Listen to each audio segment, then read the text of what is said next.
What does collaboration mean for you as a professional?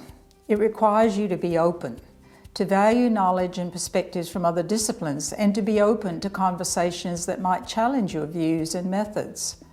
It's important to emphasize that collaboration does not mean becoming an expert in someone else's field. Instead, it means that each professional is respected for their knowledge and insights. There is no standard format or template for collaboration. Each collaboration is unique. They may be short-term or long-term. They may be for a specific purpose or for many purposes. I was a sole worker for 5 years, and I had an office that I set up for myself, and I would return to an empty office at the end of each day, and that was very lonely work. So things have progressed massively over the years, and our way of working now represents a great contrast to that. Yeah, I think there's massive benefits for us working collaboratively because getting the perspective of other professionals, it's often very different to if I come in with my limited speech pathology. You come from your area of learning and have a perspective from your area of learning, and it's just fantastic to get out into the community and incorporate the perspectives of everybody else. A good quality collaborative partnership, I suppose I'd be thinking about good communication and providing that support and resources. Sometimes really hard to approach parents with those concerns about their child's development, so having that support of someone else, it makes you feel more confident in doing it. Investing in collaboration is a core part of your work. It will take time and effort. Partnerships between professionals may not happen naturally. They almost always need someone to take action, to initiate them, and to keep them going. Leaders and managers in services must support working in partnership in order for it to happen, because it takes time, resources, and energy. Partnerships can begin with small steps. It's really about getting the nurses involved in what our educators do, but also learning from what the nurses do and how that links and how that marries up to what we do to achieve the same goal has been quite challenging, but at the same time a great learning because we're now moving in that same vision. But it has taken almost 4 years to achieve that.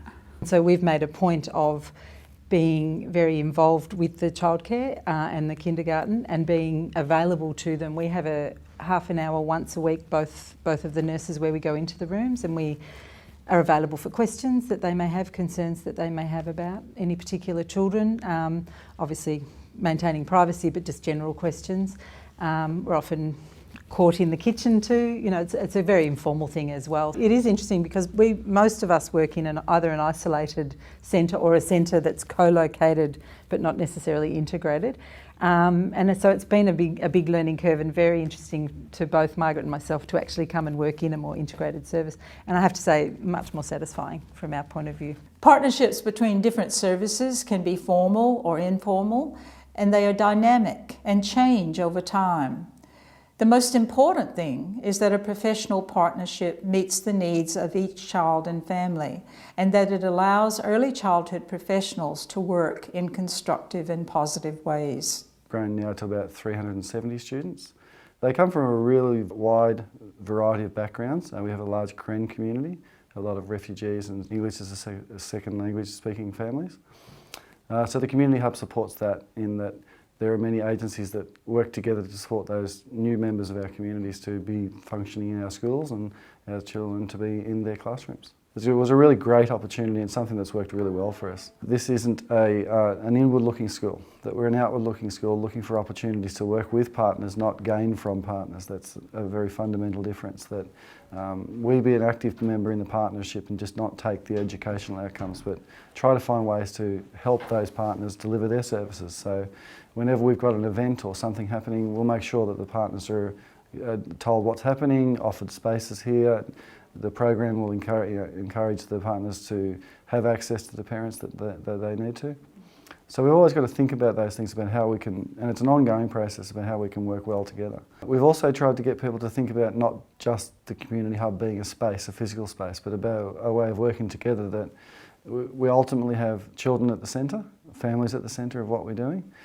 Maternal Health Clinic has the interests of newborns and preschool children in the centre of what they're doing, the same way that we ultimately will work with those children in the Prep to 6. So the work that they've done in the beginning supports us. So we have to consider and remind ourselves always that we are in this together, that we're looking at supporting a whole family and making the most opportunities for a whole community. The two things that I'm always banging on about are communication and relationships, building those relationships with families so that they feel they have somebody they trust and can communicate openly with at the school. Well, I think that's where having a role like mine's actually really key, because you do need somebody who can be the conduit for all the different partners and to do it's really partnership management and be able to keep communication flow and be available to talk about any sort of hiccups, concerns about whether people are aligned in their vision for what's happening. You need to bring other people on board sometimes if there are gaps, and so teachers, I find that in schools, teachers in the classroom often don't have time to do that, and even sometimes leadership might have release for maybe one day a week to do it, but that's not enough. So having that coordination role of somebody who can keep the umbrella view is really vital. Having leadership, that definitely one of the key things is leadership who are open to collaborative practice, because sometimes it takes changing some of the practices of the school in order to do that. Well, the main benefits are that they have then a wealth of experts at hand. I think that when people work together, it's like asset-based community development. All the skills of those people come together to enhance the whole. So I find that it means that there are people to bounce ideas off. It makes you think outside the box. Sometimes it helps you get outside your paradigm of whatever your program is, and it helps you really put the clients at the centre. It makes good sense to work in partnership with other professionals and services. If you already collaborate with other professionals and services, think about how you can strengthen those relationships for the benefit of children and families.